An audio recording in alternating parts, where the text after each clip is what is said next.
Hola, ¿cómo les va? Este es el podcast Conversaciones Socioambientales, que lo hacemos con Gabriel Cicchini y quien les habla Danilo Castelli. En este episodio nos vamos a dedicar a examinar un documento de transición ecosocial para la Argentina, que lo encontramos hace poco. Vamos a compartir el link, está en la web del Observatorio Petrolero Sur. Este documento tiene 15 páginas nada más. Está dividido en 4 apartados, así que lo vamos a examinar con algún detalle. Y en una primera parte vamos a hacer un resumen y los puntos fuertes. Y en la segunda parte vamos a hacer unas colaboraciones críticas de cosas que para nosotros había que cambiar o que no se encuentran en el documento. Y bueno, nos preguntamos por qué no se encuentran. ¿No? Pero queremos enfatizar que estos son aportes, que queremos formar parte de los colectivos, ¿no? Que integran este espacio de discusión de la transición ecosocial para la Argentina. Es algo que nos tiene muy entusiasmados porque no sabíamos que existía. Así que, y bueno, básicamente nuestro podcast divulga todo esto, pero para llegar a eso, ¿no? Para llegar a que lleguemos a un proyecto de transición ecosocial a nivel nacional y a nivel de nuestras localidades. Gabriel, buenos días, ¿cómo estás? Contanos. Hola. Bueno, tengo que decir que no estoy muy bien, pero por una cuestión de tos, de dolor de garganta. Así que capaz hoy seguramente voy a estar mucho menos participativo, voy a darle más protagonismo a Danilo, porque bueno, estoy mal de la garganta. Pero bueno, comparto que estoy entusiasmado por la lectura del texto, tengo varios puntos de acuerdo y las críticas las vamos a abordar de forma fraterna también, como plantear el debate. Bueno, si te parece, comenzamos, ¿no? Primero, hacer un raconto, ¿no? Nosotros, en el episodio 7 de este podcast, hablamos por primera vez de la transición ecosocial, ¿no?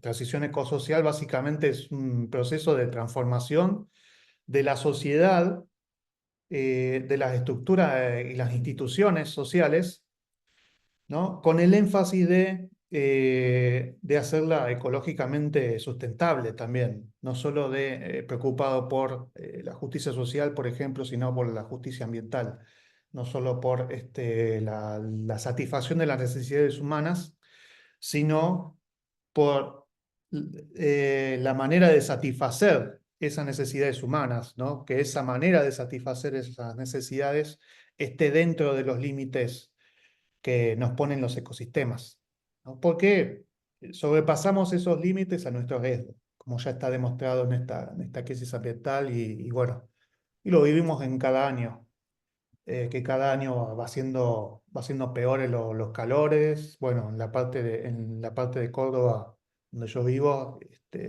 eso tiene como consecuencia incendios, ¿no?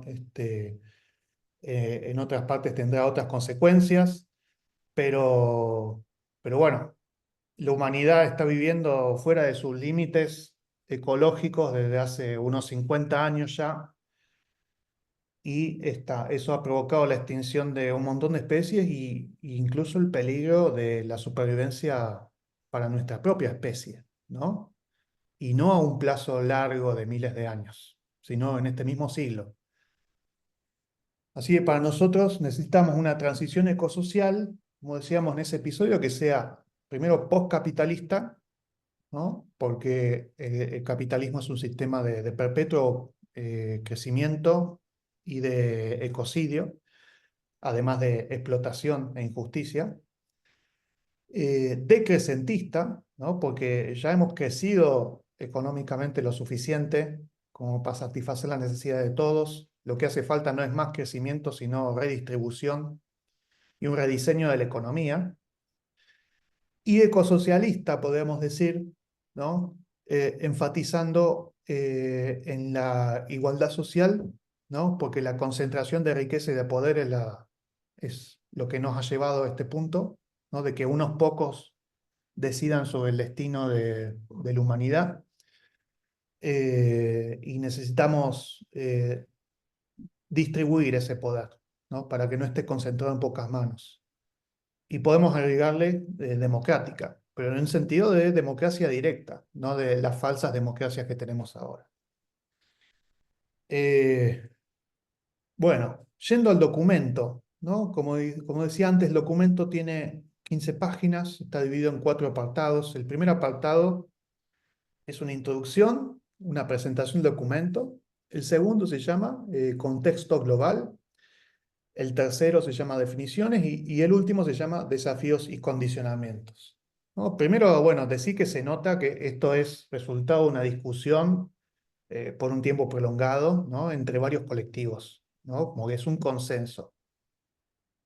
El documento mismo lo indica, esto es una primera parte. Acá, digamos, como que se presenta la necesidad de una transición ecosocial y los lineamientos principales. No es un documento acabado, van a venir otros documentos más específicos, que bueno, queremos ser parte de esa conversación. La verdad estamos muy entusiasmados con que esto ocurra. Así, la primera conclusión que tenemos que hay que apoyar este proceso de conversación para una transición ecosocial en la Argentina, ¿no? Y paso a detallar una serie de puntos fuertes del documento, ¿no? En un sentido positivo. Y bueno, vos, cuando quieras, intervenís, Gabriel. Vos me haces preguntas. Hay una frase que me impactó mucho, que dice, la transición es inevitable, la justicia no lo es. ¿Por qué la transición es inevitable? Bueno, no solo por la crisis ecológica, sino por la crisis de recursos, ¿no? Están varios recursos clave de nuestras sociedades industriales se están agotando y el principal de ellos es el petróleo. Eh, entonces, esto va a significar el agotamiento del petróleo, ¿no? Y de los otros combustibles fósiles. Va a significar, digamos, queramos o no, aunque lo podemos postergar hasta el último momento, ¿no? Pero eventualmente va a significar una transición, por lo menos energética, ¿no? Y en nuestros sistemas industriales, nuestras infraestructuras, ¿no? Porque todas ellas están dependiendo del petróleo. Cuando no tengamos más petróleo, vamos a tener que buscar otras fuentes de energía. Entonces, esa transición se puede hacer de manera desordenada, injusta, autoritaria, ¿no? Priorizando los privilegios de las élites, o se puede hacer de manera planificada, democrática, eh, privilegiando el buen vivir para todo el mundo. Esa va a ser la decisión, digamos, en estas décadas. ¿Qué tipo de transición vamos a tener? No es una decisión que vamos a tener una transición, sino qué tipo de transición. Bueno, y más específicamente con Argentina, ¿no? Argentina es un país que, bueno, como muchos del tercer mundo, ¿no? Está condenado a un modelo de exportación de commodities, ¿no? Los países ricos en recursos naturales tienen la maldición, eh, bueno, como ya se había escrito en las venas abiertas de América Latina, ¿no? De el saqueo de esos recursos naturales por parte de las potencias con la complicidad de las élites locales, que también se benefician de ese modelo, ¿no? Y con las élites locales nos referimos a élites financieras, empresariales y políticas también. Em, Esto se ha identificado, la conducta, ¿no? La conducta de sostenimiento y profundización de este modelo se la ha llamado extractivismo, ¿no? Porque es una extracción de recursos naturales generalmente para exportarlos y que unos pocos de esa manera tengan divisas, después que el mismo Estado, a través de su recaudación, tenga algo de divisas, ¿no? Pero la mayoría de la población ni vemos esa riqueza y nos quedan los pasivos ambientales, resultado de esas actividades extractivas, ¿no? Entonces, El extractivismo significa dólares en algunos bolsillos, algunos dólares también en las arcas del Estado Nacional, pero significa ecocidio, destrucción de los comunes y violación de derechos humanos en algunos casos, cuando el extractivismo se da en territorios que ya están ocupados, entonces hay que desplazar esas comunidades, o cuando la comunidad se organiza para decir no a ese emprendimiento y quiere proteger ese territorio, y el Estado despliega, digamos, su poder represivo para quebrar esa resistencia popular. Entonces ahí se da la violación de derechos humanos. Bueno, obviamente este documento se posiciona junto con muchos otros, ¿no? En contra de este extractivismo, pero la novedad que tiene es que eso no le hace caer en el paradigma del desarrollo, ¿no? Porque muchos, desde la izquierda política, se oponen al extractivismo y oponen un modelo desarrollista, ¿no? Como diciendo, bueno, sí, tenemos que dejar que saqueen nuestros recursos naturales y tenemos que industrializarnos para no depender de esta actividad económica. Ahora, pero ahí lo que están diciendo es que básicamente tenemos que saquearlos nosotros, que nosotros tenemos que aprovechar toda la riqueza de ese saqueo, ¿no? Entonces la parte del ecocidio a los desarrollistas no la ven, no ven el perjuicio, ¿no? Porque también han naturalizado que, bueno, la naturaleza es nuestra, que los recursos naturales son nuestros para usar como queramos, ¿no? Eh, y no incorporan ni los límites al crecimiento tampoco, sino que dicen, bueno, los argentinos deberíamos ser los principales o los únicos beneficiarios de esta actividad, en vez de las potencias extranjeras. Bueno, acá este documento, ahí con esto coincidimos mucho, se alinea en un paradigma alternativo que es el de buen vivir, ¿no? El paradigma del buen vivir que se está popularizando en estos años integra la justicia social con la justicia ambiental, el bienestar de las personas individuales, de las familias, con el bienestar de las comunidades y la supervivencia de la especie humana con la supervivencia de las demás especies, la supervivencia de la biosfera que hace posible la vida humana. Así, ese es el primer punto fuerte, o el segundo punto fuerte en realidad del documento, ¿no?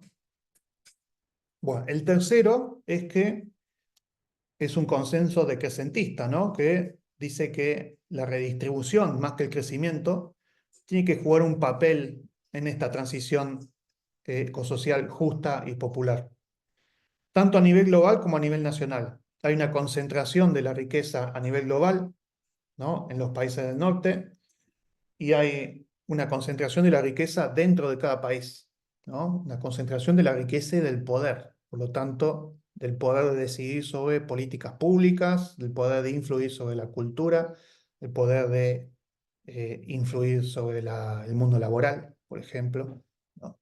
Entonces, acá no hace falta crecer más, lo que hace falta es redistribuir esa riqueza, ¿no? Y rediseñar la economía para que se produzca riqueza, pero de una manera sustentable, ¿no?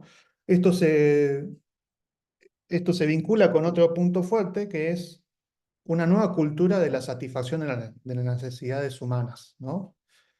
Lo cual significa remover la alteración que introdujo el consumismo, que crea necesidades ficticias, o mejor dicho, crea satisfactores ficticios para esas necesidades. Que primero, todas las necesidades humanas no se satisfacen consumiendo, ¿no? E incluso cuando se satisfacen consumiendo, tiene que ser con bienes que estén realmente, que sean duraderos, que sean útiles, ¿no? Que sean fáciles de reparar. Y bueno, el consumismo hace lo contrario. El consumismo lo que ha hecho dos cosas. Primero, fomentar la idea de que todas las necesidades humanas se satisfacen consumiendo, incluso las necesidades psicológicas o sociales. Eh, y segundo, bueno, que los objetos de ese consumo se producen de tal manera ¿no? Que sean, que siempre no se puedan reparar y a que haya que comprar uno nuevo, ¿no? Por ejemplo, porque eso es lo que sigue sustentando a las industrias. Entonces, en vez de la satisfacción de las necesidades humanas, tenemos la prioridad de la ganancia de unas industrias que producen esos bienes. Otro aspecto más fuerte del documento es que habla de la transición post-combustibles fósiles de la movilidad, ¿no? Del transporte. Necesitamos una movilidad pública, colectiva, multimodal, baja en carbono, de proximidad o cercanía, pero que atienda de manera central la integración nacional y regional de las personas, alimentos y bienes. Ahí estuve leyendo la parte textual del documento. Bueno, estamos terminando. Bueno, después hablan de la transición energética, que es a veces lo que más se menciona cuando se habla de transición actualmente, ¿no? Se reduce la transición a la energía, a regañadientes, ¿no? Bueno, acá también tenemos la disyuntiva. ¿Qué tipo de transición energética? ¿No? Hay que politizar este debate, porque actualmente se lo reduce a la tecnología que vamos a utilizar, ¿no? Si la transición es con solar, con eólica, qué tipo, ¿no? ¿Qué tipo de tecnología? Y bueno, quieren que pensemos nada más que en el tipo de tecnología, si es más eficiente, menos eficiente, más contaminante, menos contaminante, pero en realidad la discusión tiene que ser más profunda, sino los sistemas energéticos que garanticen la satisfacción de las necesidades energéticas de las comunidades, ¿no? Entonces, tenemos que participar en la conversación sobre los sistemas energéticos y no solo sobre la tecnología. Entonces, ese tipo de transición energética puede ser justa y popular o puede ser colonial y corporativa. Y hablamos de colonial por algo que hablamos en episodios anteriores, ¿no? Que actualmente en el mismo esquema de cómo está funcionando el mundo, recursos como el litio se quieren extraer en el sur para darles uso en el norte, ¿no? Para que nuestros materiales minerales vayan a parar a las turbinas eólicas y a los parques solares del norte global, ¿no? Por eso hablamos de un elemento colonial en esa transición energética. Después, otra transición muy importante, sobre todo para Argentina, es en el campo, ¿no? Argentina, que es un país principalmente agropecuario, ¿no? Y que está bajo un paradigma de monocultivo, transgénico y exportador, ¿no? La mayoría de nuestros cultivos no se dedica a alimentar a la gente del país o de las ciudades cercanas a donde se hace el cultivo, sino a exportarlo a otros lugares del mundo para obtener divisas, ¿no? Y a costa de empobrecer esos suelos por el tipo de agricultura que se hace. Bueno, necesitamos pasar, según este documento, y acordamos, ¿no? A un paradigma agroecológico y ecocéntrico que promueva la soberanía alimentaria. De manera que, además de satisfacer nuestras necesidades alimentarias, se regenere el suelo, ¿no? Se haga agricultura de tal manera que se pueda seguir haciendo agricultura en el futuro, que ese suelo no pierda sus nutrientes, ¿no? Que no lo envenenemos, básicamente.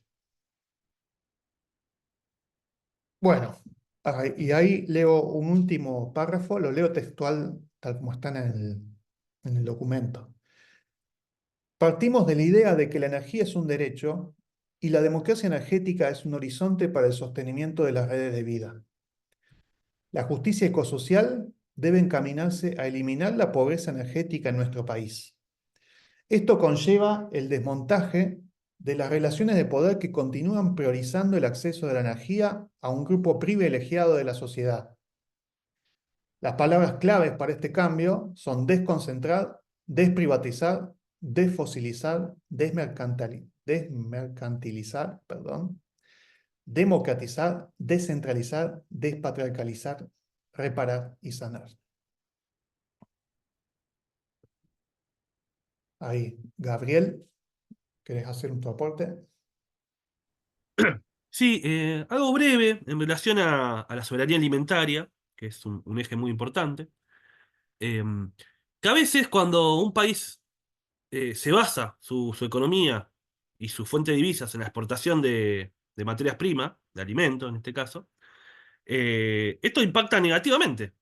Ya mencionamos el impacto, entre comillas, positivo, que es la recaudación, eh, puede activar la economía regional, puede generar puestos de trabajo, pero el negativo es que, por ejemplo, el trigo, el maíz, pasan a estar a precios internacionales, cuando todo se basa en... no se procura satisfacer las necesidades locales, sino que todo pasa a estar, todas las operaciones comerciales pasan a estar en precios internacionales. Y eso impacta en el aumento de la harina.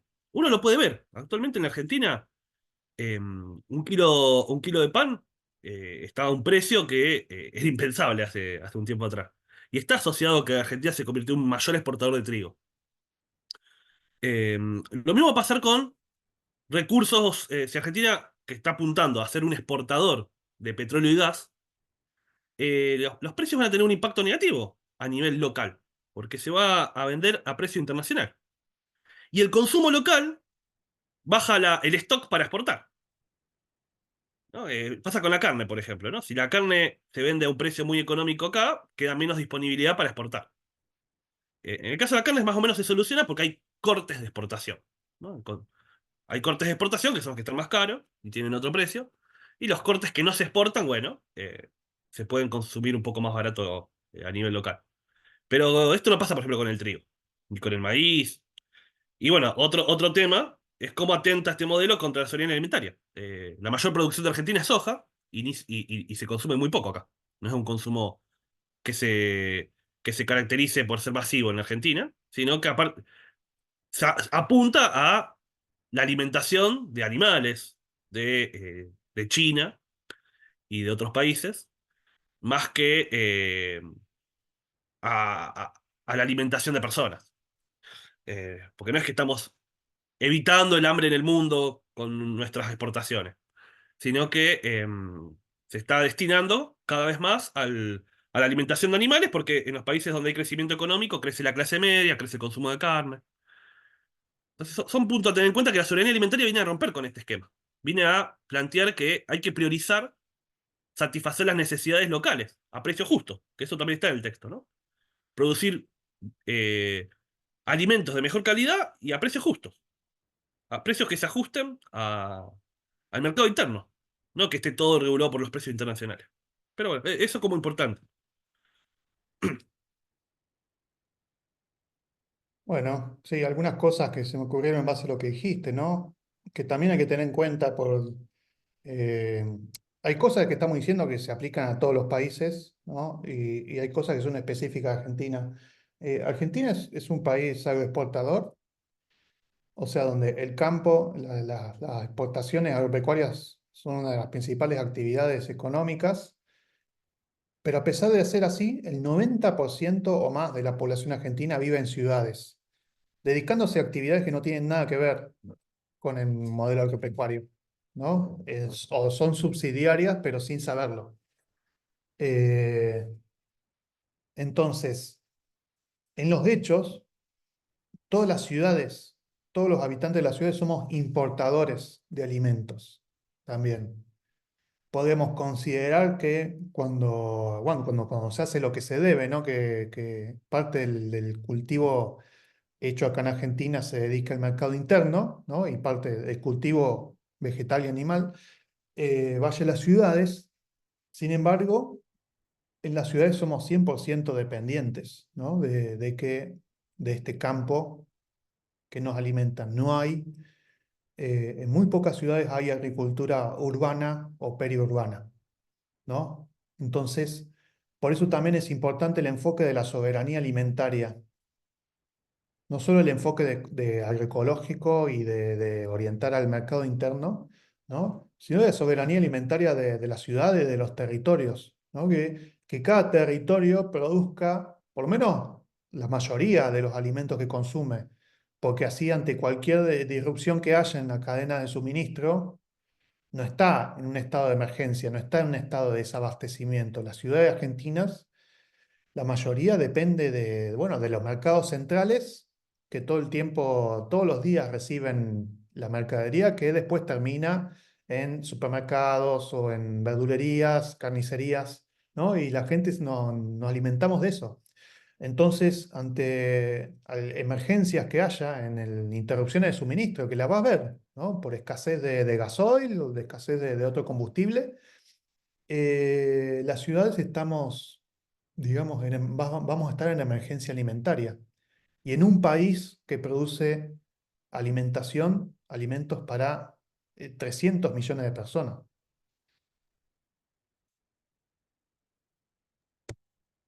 En relación a lo que mencionás, hay algo que señala el texto, que es que es cada vez más probable que haya eventos climáticos devastadores a nivel local, que generen situaciones muy de riesgo y de vulnerabilidad en distintos territorios, ¿no? Sequías extremas, inundaciones, grandes tormentas. eh, También esto que mencionaste, ¿no? El corte de la cadena de suministro se puede dar. Entonces también es clave prepararse para esa situación. Em, Hay algo que, por ejemplo, no menciona mucho el texto, después capaz lo pongo a ampliar, pero que es relevante, ¿no? Que sería la diversificación de la economía. Argentina no tiene una economía muy diversificada. Nosotros decimos que no está en el texto, pero posiblemente esté más adelante, porque es un texto, como vos señalaste al principio, está en desarrollo. Pero es un punto importante, porque una economía pobremente diversificada, que no está diversificada, es más vulnerable. Y se puede dar una economía diversificada sin seguir un modelo desarrollista, ¿no? Ese es otro debate, pero digo, se puede diversificar la economía sin seguir un esquema desarrollista. Pero bueno, es importante esto de la vulnerabilidad que genera también el cambio climático, que puede generar grandes problemas locales. Sí, bueno, ya estamos pasando a lo que sería la segunda parte del episodio, que son nuestros comentarios más críticos sobre lo que el texto dice o lo que el texto no dice.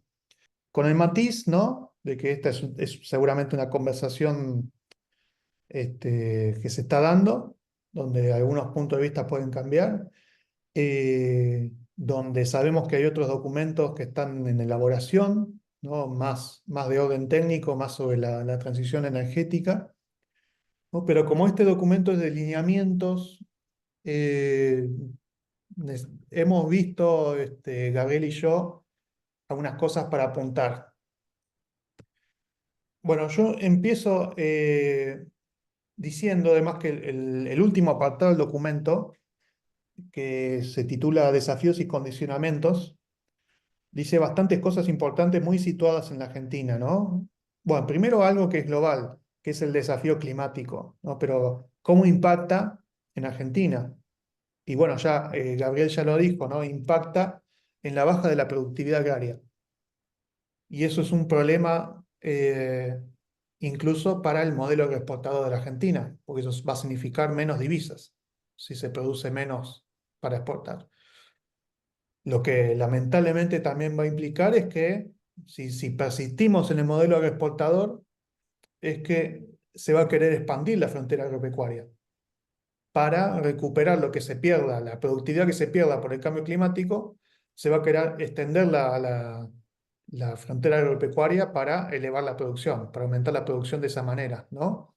Y ahí están en peligro los ecosistemas que nos quedan, los bosques nativos, los humedales, la selva, ¿no? Que son los ecosistemas que nos dan muchos servicios ambientales a las poblaciones, a las comunidades, que son parte de nuestros bienes comunes, los vamos a perder con esa expansión de la frontera agropecuaria. Por eso es importante eh, cambiar lo más pronto posible el modelo productivo de la Argentina, para que no exista esa presión sobre los ecosistemas y para que haya una presión contraria incluso hacia la restauración. Otro desafío es la desigualdad. Argentina, bueno, como el mundo en general, hay muchísima desigualdad, hay muchísima concentración de la riqueza y el poder.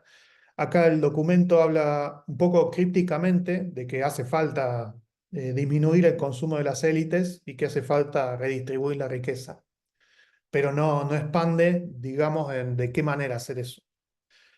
Otro desafío que es muy propio también del de la Argentina, de países como la Argentina, es el de la deuda externa. La deuda externa es un mecanismo de coacción mediante el cual los poderes financieros también influyen en cuál es el modelo productivo del país, ¿no? Porque uno de los incentivos para el modelo exportador de commodities es lograr divisas para, entre otras cosas, pagar la deuda externa, ¿no? Entonces, esa deuda es algo que no solo nos deja, digamos, con menos fondos para dedicar a salud, educación, para los jubilados, para los derechos de los trabajadores, para muchas cosas importantes para nuestra población, sino que sigue creando esta presión ecocida, ¿no? De esta presión de seguir manteniendo y de profundizar el modelo exportador de commodities porque necesitamos divisas para pagar la deuda, ¿no? Entonces, no lo menciona el documento, pero esa deuda hay que dejar de pagarla, ¿no? Hay que encontrar una manera de que esa deuda externa deje de estrangular al país. Y bueno, y un último punto muy importante del documento es el consenso fósil en en la sociedad y la política argentina, ¿no? El consenso, que bueno, esto no es extraño, no es único de Argentina, ¿no? El consenso de que necesitamos combustibles fósiles, ¿no? De que incluso el consenso de que necesitamos profundizar las explotaciones las explotaciones petroleras, de gas, ¿no? El consenso que hizo posible Vaca Muerta, el consenso que está impulsando la explotación marítima de petrolera, ¿no? A la cual se están oponiendo las ciudades costeras por todos los perjuicios en los ecosistemas que eso causaría, ¿no? Y entonces el desafío de reemplazar ese consenso fósil, ¿no? Eh, bueno, y ahora vendría, por lo menos lo que yo apunté, de críticas, ¿no? De valoraciones críticas, en base a en base a lo que he leído en el documento. No sé si antes de eso vos querés intervenir, Gabriel. Algo muy cortito. También pensar que esta presión por pagar la deuda externa hace que se facilite cada vez más la llegada de capitales extranjeros para explotar tanto el petróleo, el gas, como el sector minero. Y eso termina también generando ciertas tensiones, porque, por ejemplo, el sector minero consume mucho un recurso que también es necesario para la agricultura, que es el agua, ¿no? Entonces, empieza a haber tensiones entre los distintos tipos de extractivismo, ¿no? Entre el extractivismo agrario y el extractivismo minero, empiezan a tener también sus conflictos, porque uno se apropia de los recursos que necesita el otro. Y la expansión de la minería, con todo lo que implica de consumo de recursos, eh, va generando problemas para el desarrollo de la agricultura, ¿no? Hace un rato yo había mencionado el tema de la diversificación de la economía. Bueno, para una diversificación es necesario cierto equilibrio, para que un sector no arruine a los demás. Porque si hay un sector que se apropia de los recursos que es necesario para desarrollar otros sectores, eh, eso se genera un gran obstáculo ahí, ¿no? Pero bueno, yo también lo digo porque en el texto dicen que hay un enfoque holístico, y en un enfoque holístico hay que ver las interrelaciones, las conexiones que hay entre los distintos aspectos, ¿no? De la economía. Eh, pero bueno, sería extenderme mucho, pero quería señalar ese punto. Y hay dos ejemplos de lo que dijiste que me vinieron a la mente. Bueno, el primero en Mendoza, que tiene una importante industria del vino, ¿no? Que incluso está a nivel cultural de la provincia muy instalada. Y bueno, y fue una de las fuentes de oposición, por suerte, ¿no? A la megaminería, a la instalación de la megaminería en esa provincia, por lo que vos decís, ¿no? Los pasivos ambientales y el uso de los millones de litros de agua que irían a parar para la minería y que por lo tanto faltarían para la industria del vino. Eh, Y a ver, hay otro ejemplo que se me ocurre que es local, que es de Villa Carlos Paz, ¿no? Porque en Villa Carlos Paz no estamos bajo, nuestro ejido no está todavía, por lo menos, bajo presión agropecuaria, ¿no? Tenemos una porción de bosque nativo muy importante en las montañas que rodean a la ciudad, y ese bosque nativo es un capital turístico de la ciudad. Entonces, y ese capital turístico sirvió para oponerse a que el sector inmobiliario avance sobre ese bosque nativo y, por ejemplo, hagan countries en la montaña o que permitan construir más arriba de donde ya está construido. Entonces, bueno, como ganó ahí la parte turística, ¿no? Los ambientalistas nos apoyamos ahí para lograr que ese bosque nativo se preserve. Así que esas son tácticas que son posibles, ¿no? Que están basadas en un desarrollismo, entre comillas, local, ¿no? Pero para impedir cosas peores, que generalmente, bueno, en el caso de la minería, es directamente colonial, porque las empresas suelen ser transnacionales, dejan muy pocas regalías y se llevan los minerales para el norte global, básicamente. Bueno, en cuanto al documento, ¿no? Ahí el primer punto crítico que tengo es cuando le llama instituciones democráticas a las que tenemos actualmente en Argentina, ¿no? Que en realidad son republicanas, son representativas. Y acá, bueno, los ambientalistas tenemos que ser muy lúcidos en distinguir lo que es una república y una democracia. Eh, y cómo se oponen. No es que digamos que, porque nos han inculcado la idea de que existe una democracia representativa y una democracia directa, ¿no? Y que la representativa es la más posible, ¿no? Y la más eficiente para poblaciones numerosas, ¿no? Y que la directa es algo del pasado, ¿no? De las ciudades-estado griegas, o que es posible solo para comunidades muy chicas, ¿no? Entonces, que es imposible en nuestro mundo, ¿no? Y bueno, y eso es falso. Lo que tenemos es república por un lado y democracia por el otro. Lo que se le llama democracia directa es democracia, ¿no? Y lo que se llama democracia representativa, en realidad, son repúblicas de gobierno representativo. Y lo podemos ver incluso en la Constitución argentina. El primer artículo dice que es un sistema republicano, representativo y federal. Nunca dice que es una democracia. O sea, se olvidaron de incluir esa ficción en la. Es mucho más. eh, la Constitución argentina, digamos, es mucho más sincera de lo que debería. Em, Dice que el pueblo solamente gobierna a través de los representantes. También. exacto. O sea, e incluso en ese artículo ahí está la oposición explícita entre sistema representativo y democracia, ¿no? Donde le impide al pueblo gobernarse a sí mismo, porque el poder lo tienen los representantes. Bueno, el segundo punto crítico, eh, que bueno, no hay ninguna referencia a la oposición que van de las élites dominantes a una transición ecosocial justa y popular, como la que propone el documento. Y en un país como Argentina, que tuvo una de las dictaduras más nefastas de Latinoamérica y del mundo, para impedir en su momento una transición hacia otro sistema social, ¿no? Hacia una especie de socialismo, por lo menos, o por lo menos de capitalismo soberano, ¿no?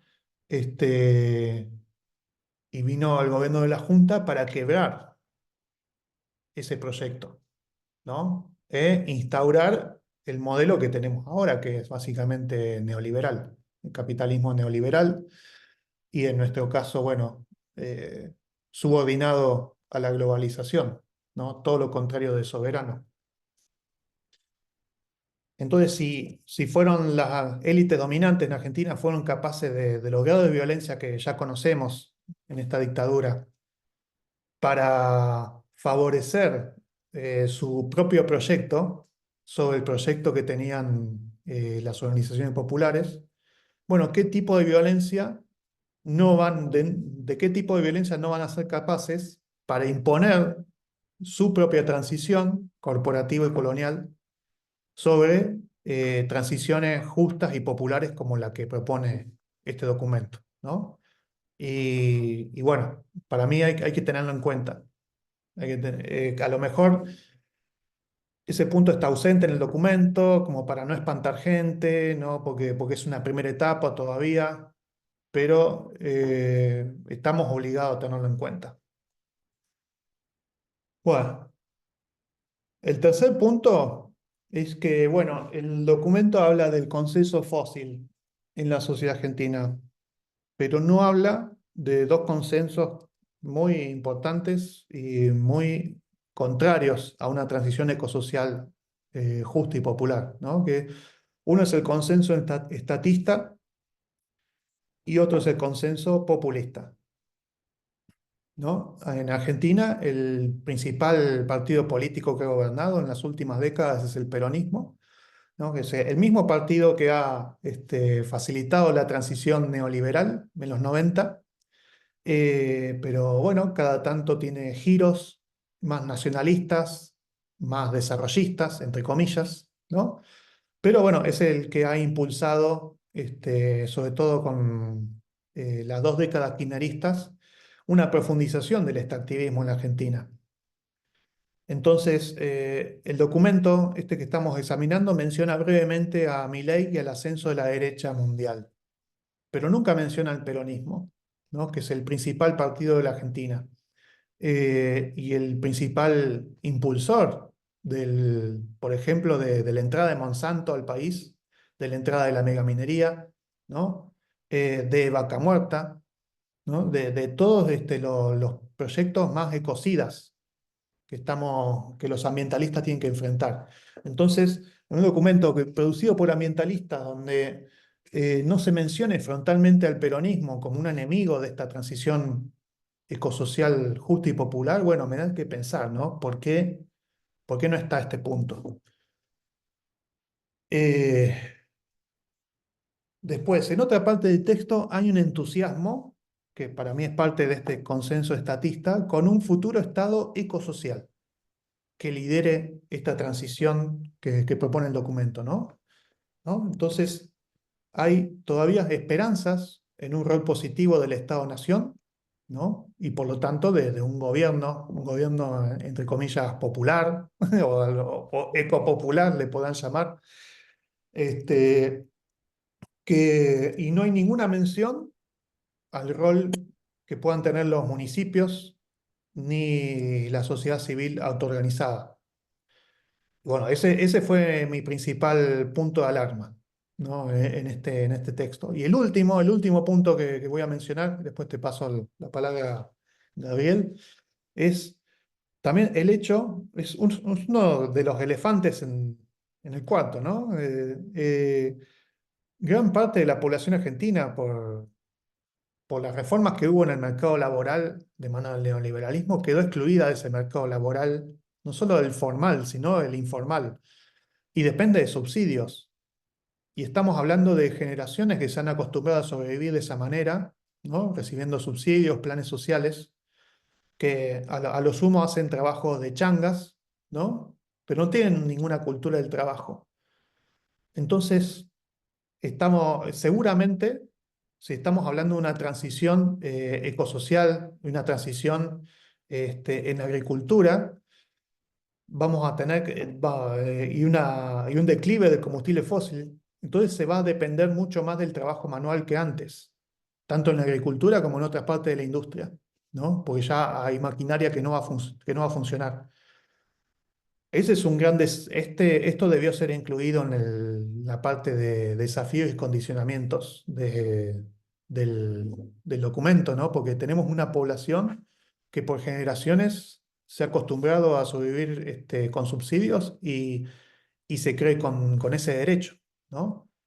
Entonces, eso es una tensión importante, porque toda esa gente que se va a convertir en agricultura, así voluntariamente, con buena onda, ¿qué va a pasar? Bueno, esa es una de las cosas muy complejas, pero bueno, que hay que mencionarlas. Así te paso la palabra a vos. Sí, sí, quería comentar algo sobre respecto a esto del Estado ecosocial, que habría que darle contenido a ese cambio que proponen del Estado. Porque si no me vas a acordar a una práctica propia de la tradición de izquierda, ¿no? De si llamás al Estado obrero, es otra cosa, ¿no?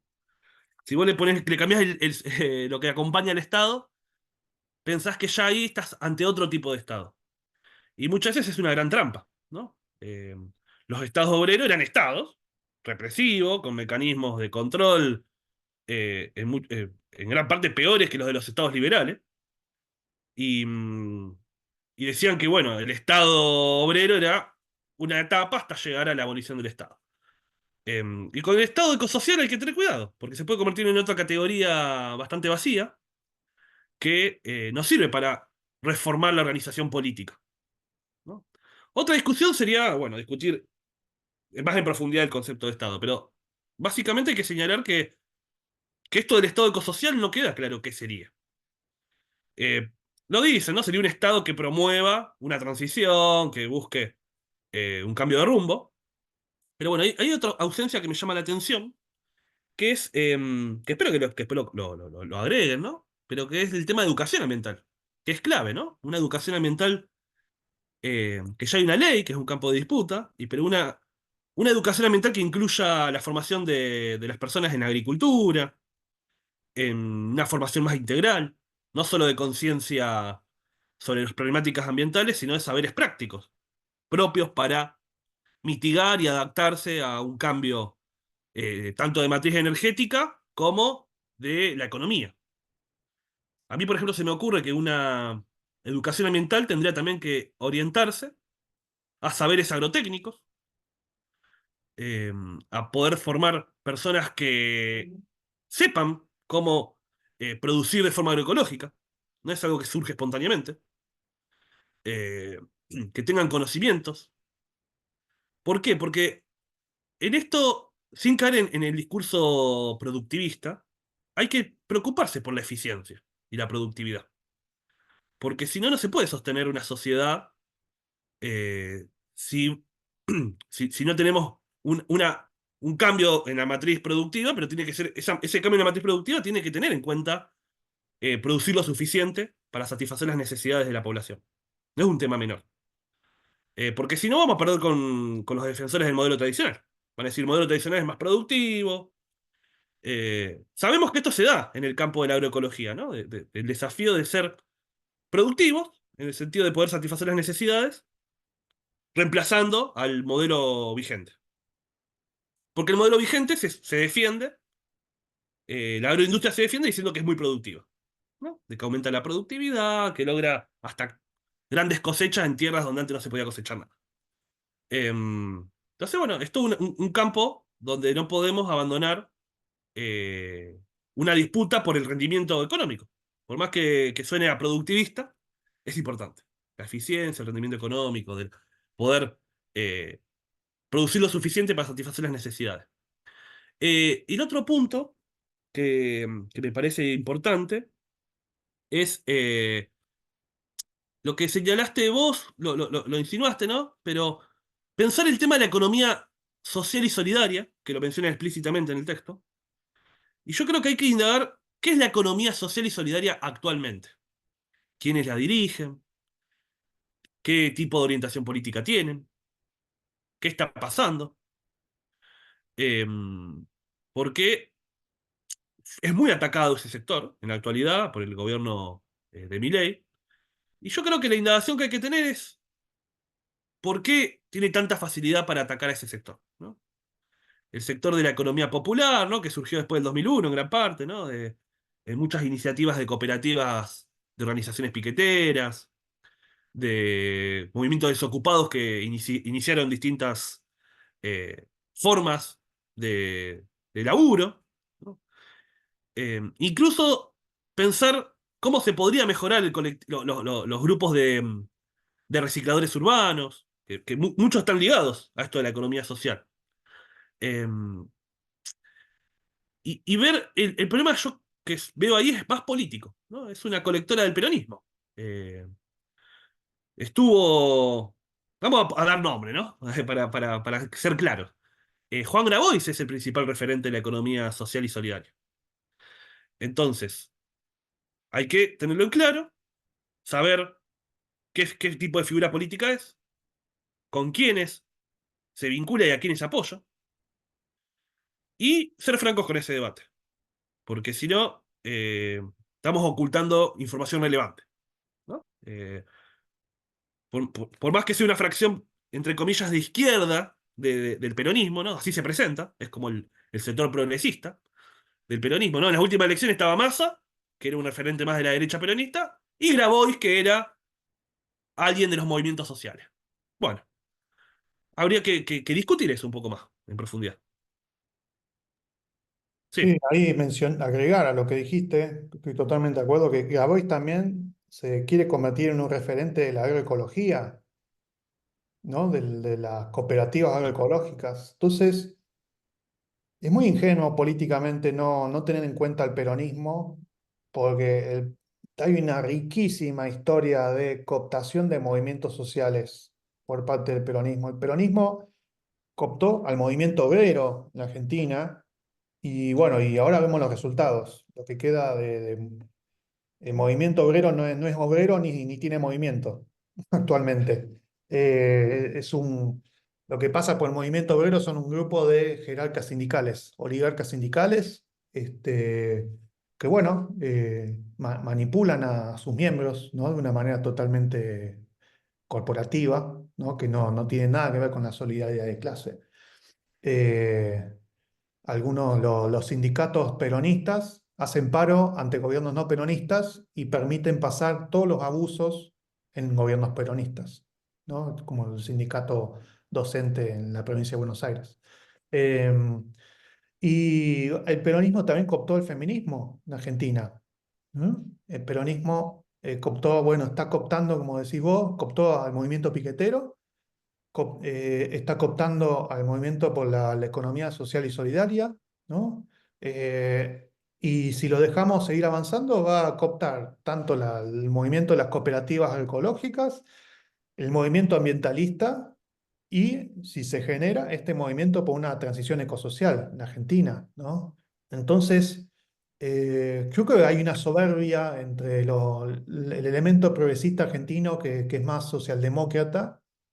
Hay una soberbia de pensar que van a ser más inteligentes que el peronismo, pensar que ellos van a usar al peronismo y no que el peronismo lo va a usar a ellos. Entonces, para ellos no es inteligente ser antiperonista. Para ellos es inteligente hacer de cuenta que, bueno, que el peronismo puede entrar en esta propuesta, ¿no? Entonces, bueno, que nosotros nos vamos a valer vamos a conservar nuestra independencia, esta vez sí, ¿no? Y vamos a aprovechar los recursos del peronismo, ¿no? En este caso, aprovechando la posición entre el peronismo y Milei, por ejemplo, ¿no? O los gobiernos de extrema derecha, y que nosotros vamos a hacer lo que vamos a salir bien parados. Y no, para mí hay que empezar desde el llano mencionando que el peronismo va a ser enemigo de esta transición ecosocial justa y popular, y que ya lo es, ¿no? Porque son gobiernos peronistas los que han promovido, están promoviendo la megaminería, los que quieren promover esto del hidrógeno verde, por ejemplo. Y entonces los que han promovido a Monsanto, ¿no? Y siguen promoviendo la agricultura transgénica. Entonces, el ambientalismo se tiene que poner los pantalones largos y para mí, y reconocer, a ver, viendo el historial de movimientos cooptados por el peronismo, tiene que blindarse. Tiene que aprender a reconocer la amenaza del peronismo y protegerse ante ella.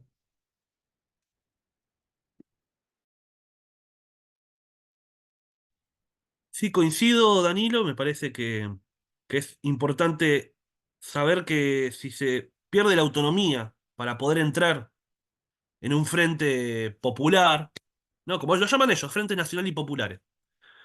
que el riesgo es que ya hubo muchas organizaciones que entraron en ese Frente Nacional y Popular, varias las mencionaste, y lograron algunas cosas. Vamos a decir que no vamos a decir que no lograron nada. La computación funciona así, otorgando algunas concesiones para ganar fidelidad política, adhesión activa.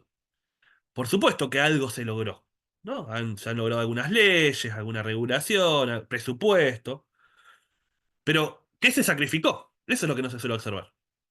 ¿Qué se sacrificó en hacer esos pactos para lograr algunas cosas, ¿no? Para lograr algunos recursos, algún tipo de reconocimiento? ¿Qué es lo que se perdió en el camino? Y en especial se perdió la idea de construir un proyecto alternativo, ¿no? Que eso requiere largo plazo. Muchas veces el atajo es ir con el peronismo, porque es el que tiene el aparato estatal, el que tiene también todo el aparato sindical, es un movimiento muy grande. Entonces el atajo suele ser, bueno, transar con el peronismo. Me parece que nosotros la posición que tenemos es justamente decir no a ese transar con el peronismo. A tratar de sostener la autonomía, sin ser sectario, pero sostener esa autonomía y no ingresar a ese campo nacional y popular que siempre suele estar hegemonizado por fuerzas que son burguesas, al fin y al cabo, ¿no?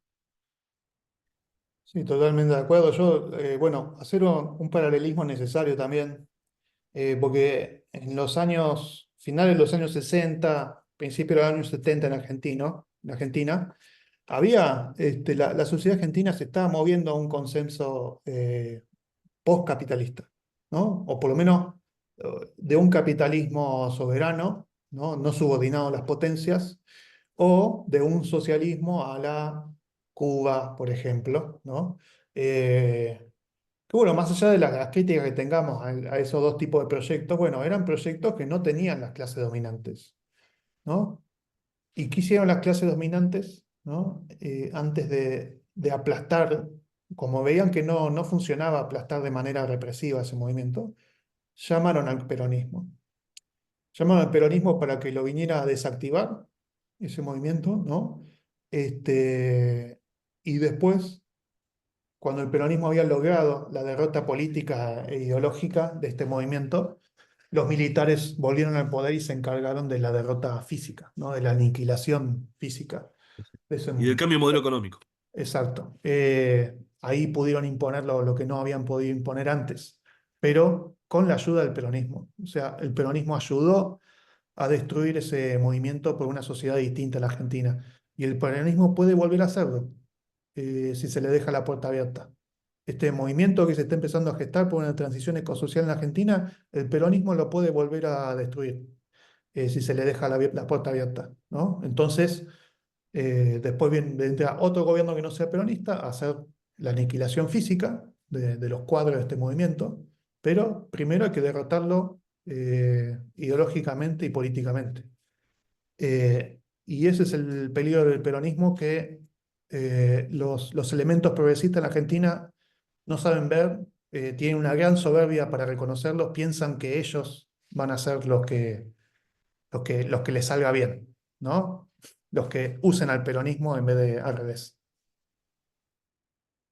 Bueno, yo quería agregar algo más, que es pensar que la sociedad argentina en algún punto rompió con el consenso estatista, ha votado una opción que se presentaba como antiestatista, ¿no? Por supuesto que lo que hizo fue reformar los roles del Estado, no es una fuerza antiestado, sino que es una fuerza que orienta al Estado hacia otros propósitos, pero prendió el discurso antiestatista. Y hay que estar atento a eso, de por qué un discurso antiestatista tuvo tanto éxito.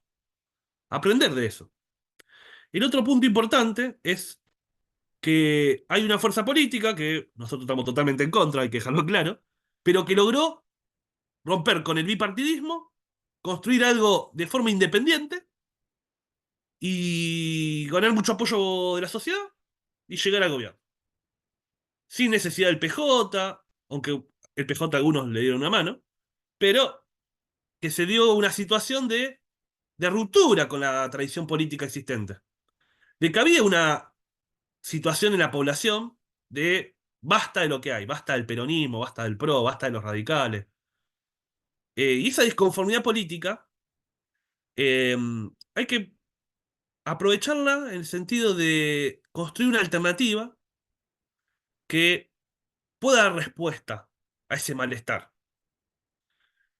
que pueda eh, aprovechar el contexto de que ya no se apoya a los partidos tradicionales con fidelidad. Ya no hay una lealtad fuerte en gran parte de la población a fuerzas políticas. Esa crisis política, que bueno, el gobierno actual es en parte una expresión de esa crisis política, pero que lo que ha sucedido es que, bueno, no había una alternativa por izquierda, digamos. Porque esto sería para hablarlo en otro capítulo, ¿no? Pero la izquierda en Argentina no construyó un proyecto alternativo capaz de dar respuesta a los problemas, sino que tomó la estrategia de acercarse al peronismo y de formar. Entonces hay que aprender hay que hacer un análisis de los últimos años, de lo que viene pasando políticamente, y de apostar por algo nuevo. Eh, que bueno, algo nuevo que va a requerir debate de cómo construirlo. Nosotros celebramos esta iniciativa de este texto del que charlamos hoy porque es un paso en esa dirección. Por más que tengamos algunos desacuerdos, no queremos omitir que tenemos varios acuerdos, que lo dejamos claro. Eh, y bueno, te dejo a vos, Danilo, para darle un cierre. Sí, sí, coincido con lo que has dicho. Sí, bueno, enfatizar esto, que a pesar de todo este paréntesis crítico que hacemos, ¿no? Estamos muy entusiasmados porque nosotros no conocíamos que ya había en Argentina, digamos, esta conversación de la transición ecosocial tan avanzada, ¿no? Sabíamos que existía, pero veíamos como que lo más avanzado parecía que está en España. Y ahora haber encontrado este documento, este primer documento, la verdad estamos muy entusiasmados y queremos ser parte de esa conversación. Así que así se tiene que interpretar, digamos, este episodio, ¿no? Como un entusiasmo por ser parte de esa conversación y de querer colaborar. Así que bueno, te mando un abrazo, te recuperes la voz, y nos vemos en el próximo episodio. Dale, un abrazo. Hasta luego.